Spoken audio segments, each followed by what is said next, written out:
Welcome to the Church and Culture Podcast, a weekly discussion with James Emery White on the latest trends happening in culture and where and how the church should respond.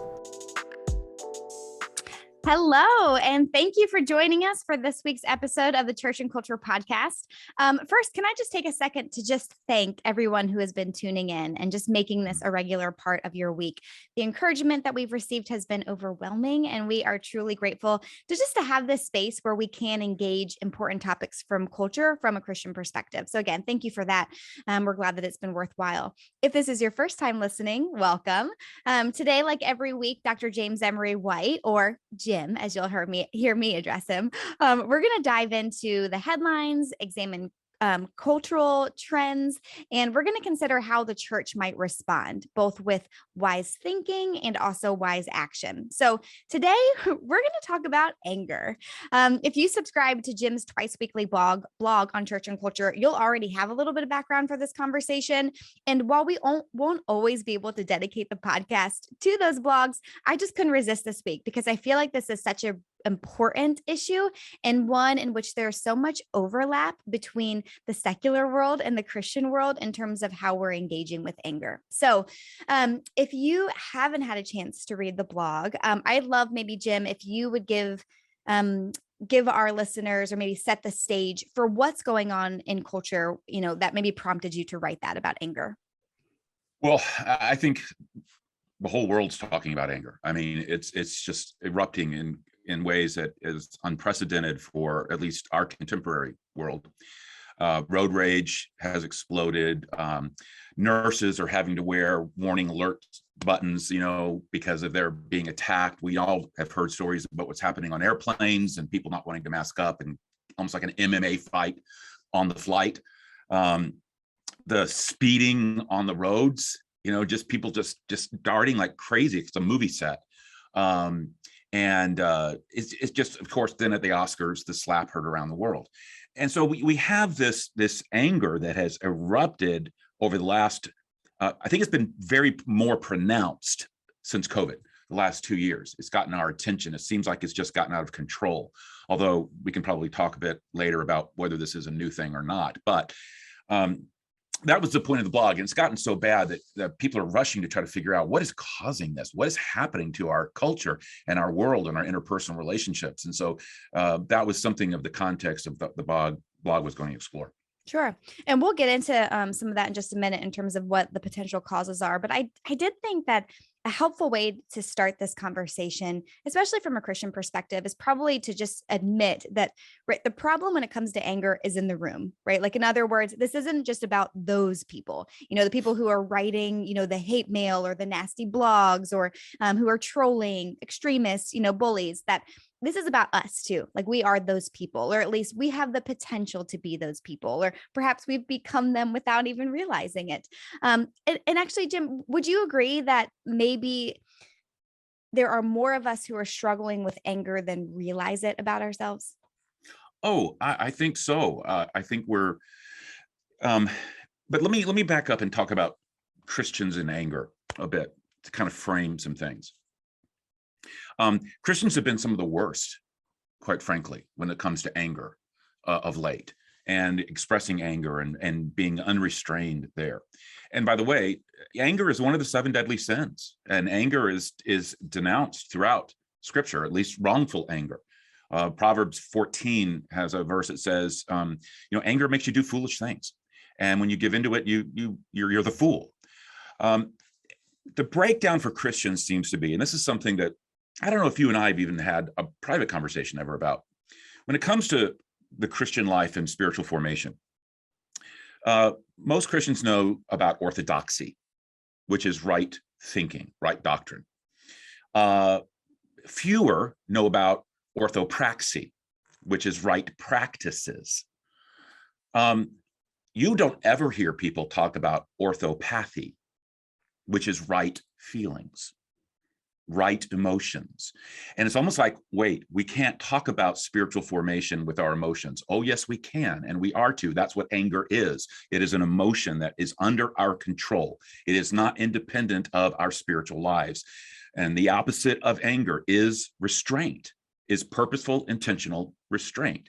And so we need to get a handle on what is right emotions, orthopathy, and add that to the discipleship mix and add it to the spiritual formation mix. Because right now, it's like we're just acting like that's not even something that we need to pay attention to. That is such an interesting perspective and really needed, because you're right. Like, I haven't heard that before. If anything, I feel like the message is you can't control your feelings. Yes, you can control what you do with them, but your feelings are they're just a natural part of who you are. And there's nothing that you can do about them. But you're saying that maybe that's not fully true. Well, that's not true. That's absolutely not true. And if you say, well, I can't help it, I'm an emotional person, or I have these feelings and it makes me act this way, your emotions are not your God. Your emotions are not out of control. You are in control of your emotions. That's why anger, wrongful anger, is a sin. It is something that we choose to give into, we choose to pursue, or in all kinds of emotions. Emotions are something that are to be a matter of spiritual discipline. So, okay. So along that thought, then you're certainly going to have the people say, but Jesus was anger, or excuse me, he was angry. I mean, he threw the money changing tables. He said some pretty, some tough words. And so when you say rightful anger, can you define that a little more? Yeah. Righteous anger is when you respond appropriately to something with anger. In other words, to not reply in anger, to not respond with anger would be itself a sin. So, for example, is it right to feel anger? And when you see what is happening in Ukraine, is it right to feel angry when you hear about a child that was abused or molested? There's a place for that kind of anger that is righteous anger. It's anger at the action, at the sin. You're angry at the sin. Jesus overturned the money tables because he was angry that the house of God had been so compromised. He had love for those people, but he had anger at what was happening. And so I think we really need to separate what is righteous anger and what is just you just being an angry person and responding in anger at something that you really, they cut you off on the road. Getting angry at that is not righteous. Well, I think a part of this conversation is when it's personal, because I think it's one thing to say, I'm angry about what's happening over there. But when we feel victimized, or when we feel like something has happened to us, then anger, I think, can take a different tone to it, or maybe it's still not justified. Yeah. For example, we talk about, and you hear this phrase used all the time, turn the other cheek. We take that out of context. That's from Matthew 5, part of the Sermon on the Mount. And what turning the other cheek was about, let me just give you the biblical background. In that day, if somebody wanted to insult you, they would slap you with the back of their hand on the cheek when they insulted you, okay? Jesus said, if they insult you, don't respond in anger. I mean, don't be the adult in the room. Just say, turn the other cheek, let them insult you again. It's just rise above that, be the mature person. And so it was, that's what that phrase means and what the context of it was. And so there isn't a personal justification if somebody insults me or does something that is unkind to me. I'm not justified in responding in anger or in like manner, where now I'm justified to respond or retaliate. And then they pulled in another verse out, eye for an eye. And that's not what that means either. Eye for an eye, which is an Old Testament reference, was that it was about if your whatever punishment there is in a judicial system needs to be, the punishment cannot go beyond what is appropriate. So like, an eye for an eye. It can't be an arm and a leg for an eye. And so it was all about putting into people's thinking justice that did not become a personal vendetta, that did not become something where now I'm able to just do whatever I want to do in response or retaliation. Also, it was a corporate idea, not a personal one. I don't have the right for an eye, but the justice system does. And so, and that's another aspect of anger, is turning the other cheek. And the eye for an eye principle doesn't mean that you can't work through a judicial system for justice, but I don't go on a personal vendetta. It's not up to me to take it upon myself to exercise, obviously, anger in retaliation. So the teachings that you mentioned about anger in the Bible, I mean, they're not new, right? This is not like new things that Christians are learning for the first time. So why is it then that the Christians or the church are really struggling with it now more than ever before? Well, I think it's because we're not having conversations about orthopathy. I think we're not putting that into conversations about what does it mean to follow Jesus. And so as a result, Christians are behaving badly and they're not even blushing. They're not even seeing it as sin. It's almost like they've muted the Holy Spirit's work of conviction in their life in that area. And that's the way sin works. And I say this with experience because I'm a sinner. The way it works is the more you sin in a particular area, the more the less acute conviction gets. You give yourself into it to, after a while, like I said, you don't even blush. You don't even it's almost like the more you pursue sin in that area, it's like a dose of Novocaine in your soul, and you lose feeling there. And pretty soon it actually goes to where you're justifying the behavior. You're actually making your bad behavior a spiritual badge of honor. Like your misuse of anger, you pat yourself on the back because you're some kind of crusader or something. And so it really can get very warped in the Christian community, because what we tend to do, if we don't repent of something, if we don't listen to the Holy Spirit in an area, we tend to then do the other thing. We spiritually justify it and make ourselves a spiritual rationalization for the pursuit of it.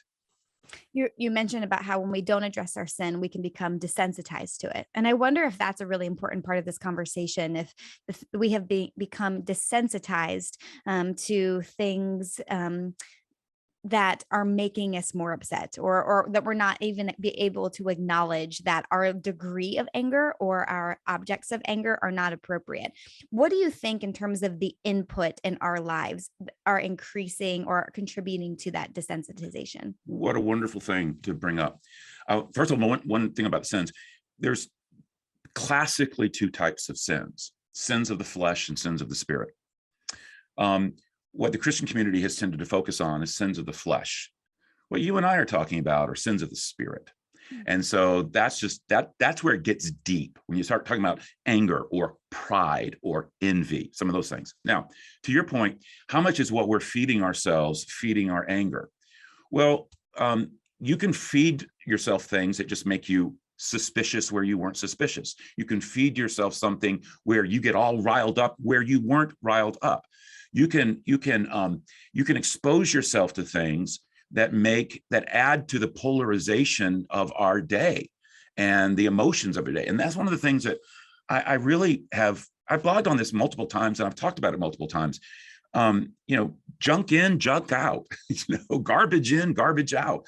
And what we're watching on TV or cable, or the blogs that we follow, or the podcasts that we listen to, they're just, so many of them are incendiary, and they're wanting to be incendiary. I mean, they get better ratings when they get people angry, when they get people frustrated, when they make them suspicious, when they chase after maybe a conspiracy theory, they get better ratings.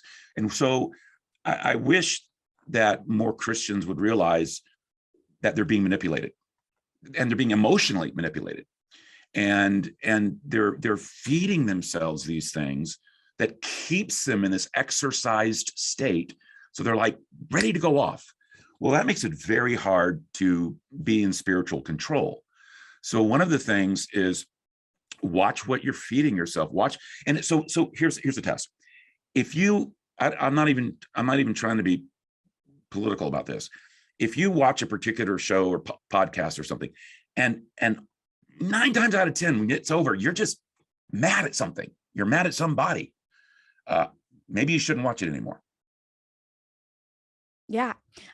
When you were saying that, like junk in, junk out, I was trying to think of like, what is that filter? Like, what is that filter that helps you to take things in and then realize this is junk, I need to send it out? You were saying if it makes you angry, that's one. What are some other clues? Yeah, well, Paul says, think on such things. what is pure, what is noble, what is right, what is true. Think on those things. So I think that one of the most important things you can do is feed yourself on the fruit of the Spirit and the virtues. And when you catch yourself, even ask yourself basic things. Am I giving this person the benefit of the doubt? Is this really an offense that I should take to that level? What does it say that when that happened, I went 0 to 60?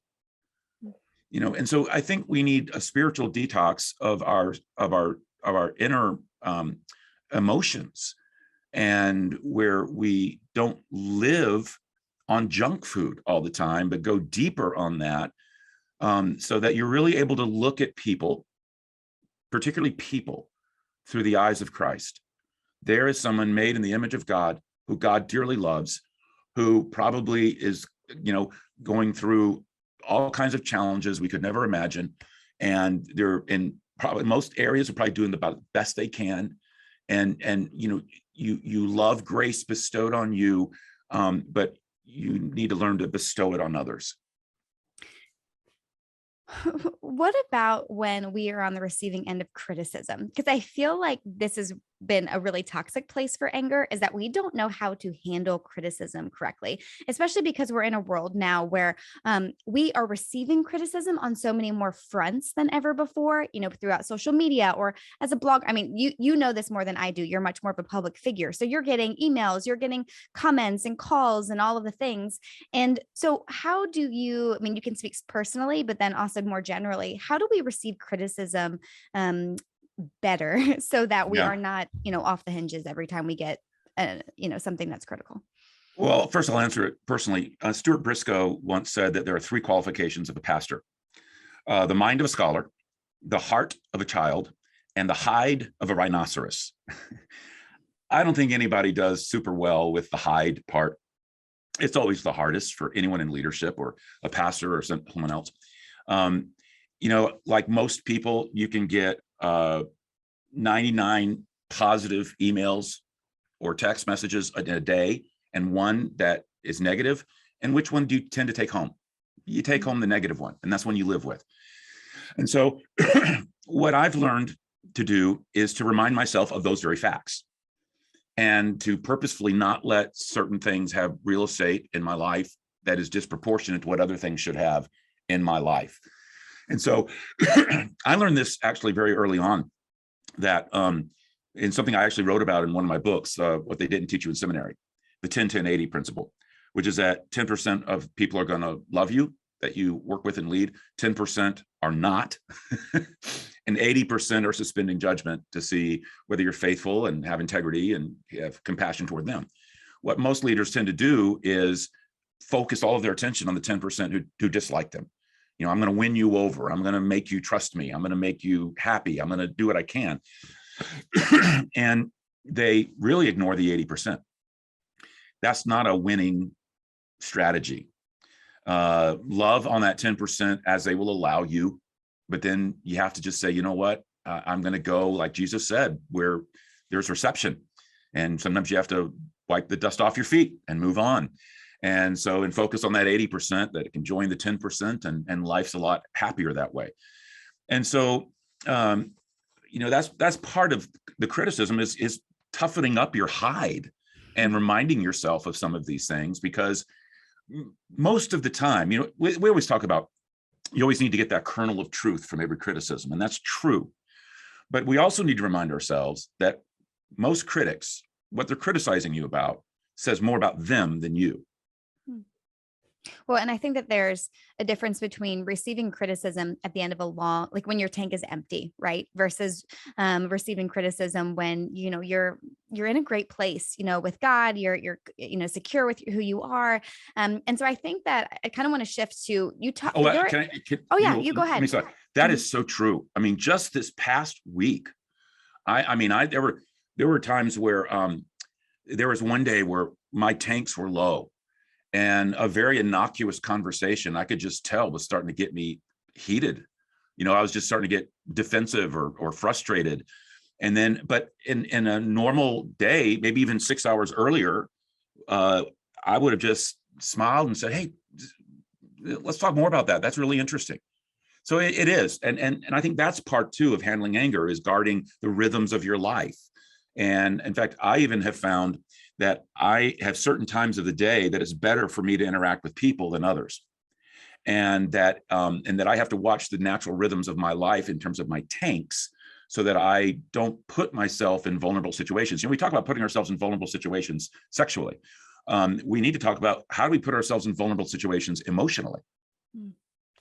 Well, and something that you talked about in your blog is just the realization that in general, we are living in a culture that has emptied our tanks. We're living in a national pandemic where we've been dealing with isolation. We've been dealing with, insecurity at work, a whole score of things, stress in the house. And so everybody is kind of functioning from a lower, with lower tanks as of late. But that said, I think it was in your blog, or maybe we just talking about it. There's a difference between acknowledging and naming those types of things and then using them as excuses to validate bad behavior. What's that balance? Yeah, I think that's very well put. I think that it's been a tough couple of years. A lot of us feel like we've been hit by a truck emotionally, and we have been. But that doesn't mean that we are not in control of our emotions. We can't seek out emotionally replenishing experiences. That doesn't give us a license to sin as a result of our emotions.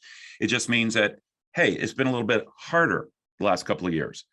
But what we've been through is nothing compared to what many Christian saints have been through emotionally, whether it's torture or persecution or all kinds of things. And so we shouldn't just, what I think was revealed, and I'll speak for myself. I think we were all flabby and out of shape spiritually in some of these areas. And when COVID came, we were just hit far harder than we should have been. And we reacted badly, far more than we should have reacted. And we just didn't have that tank cared for spiritually at all. And so I do think that this has been a cultural trend for a while. I remember writing 20 years ago about how we were entering the age of rage. And Deborah Tannen, sociologist, wrote a book called I think it was called The Argument Culture. It's been several years since I read it, but I think it was called The Argument Culture. But her whole point was that we don't talk anymore, we litigate. We don't try to work things out, we just sue. We don't go meet up with someone and give them the benefit of the doubt and talk. We just hit social media and start saying whatever we want to say in a way that's reckless and irresponsible, and certainly not a demonstration of Christian community. And so I think that what happened with the pandemic, like many other things, it accelerated it.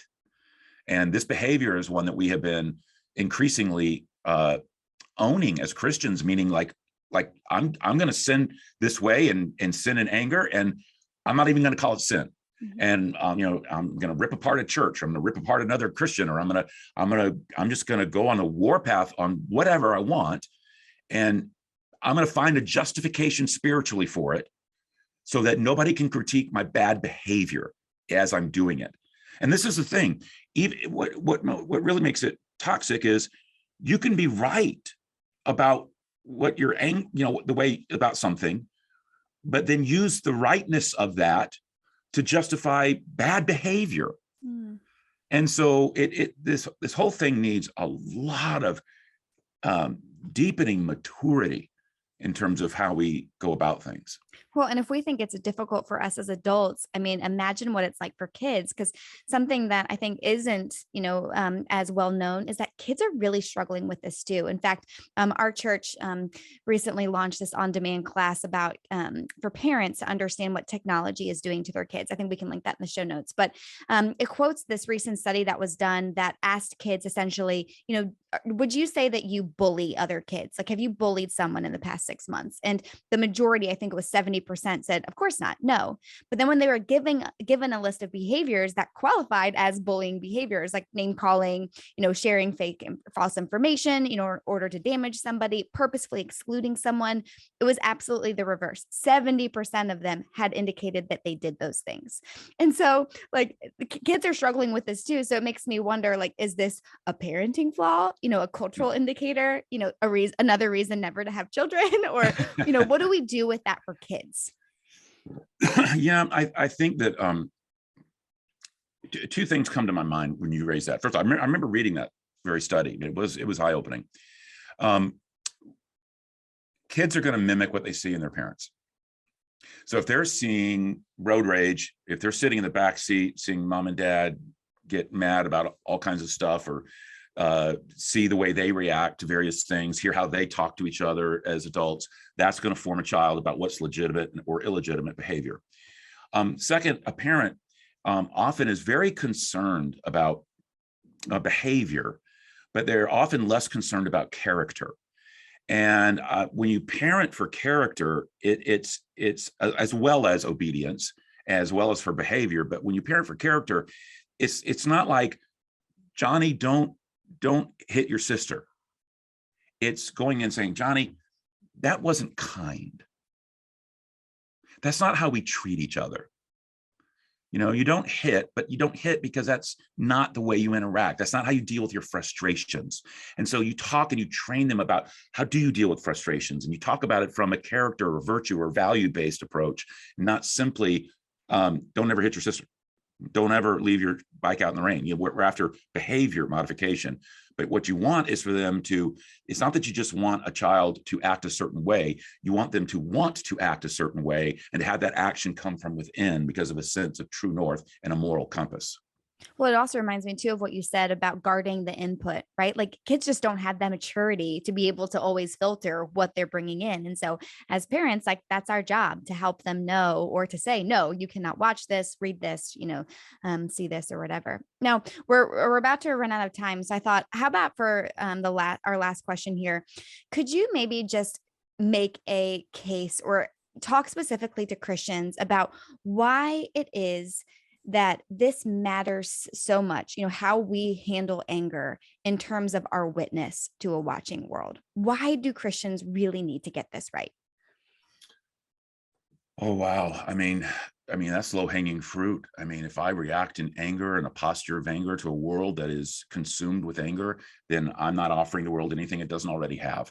And so what is going to break the message of Christ out into an anger culture is if it's met with a restrained spirit, one that does not react in anger, one that does turn the other cheek, one that doesn't go beyond an eye for an eye or seek, personal vendetta, one that, slows the car down and just lets them in, instead of speeding up and making it, some kind of, I'm going to, I started to say something I didn't need to say, a something contest, what some people want to do, but you go through it differently, and to where they look at you and they say, how incredible would it be if someone said literally, why aren't you angry like the rest of us? And then you say, well, because of Jesus. But when they say, why are you more angry than the rest of us? And if we say, because of Jesus, that's a problem. Absolutely. Oh, this has been such a great conversation. I feel like we could have talked for another half hour, but we want to respect everybody's time. So thank you guys for joining us today and every week. And again, we hope that you'll join us next week. Thank you for listening to this week's installment of the Church and Culture Podcast with Dr. James White. We hope it was not only informative, but challenging and the start to an ongoing conversation. To stay up to date with all the latest, check out the daily headline news and subscribe to the Church and Culture blog, all found at churchandculture.org. You can even keep up with Jim by following him on Instagram, Facebook, or Twitter at James Emery White. We hope you'll join us next week. Goodbye for now.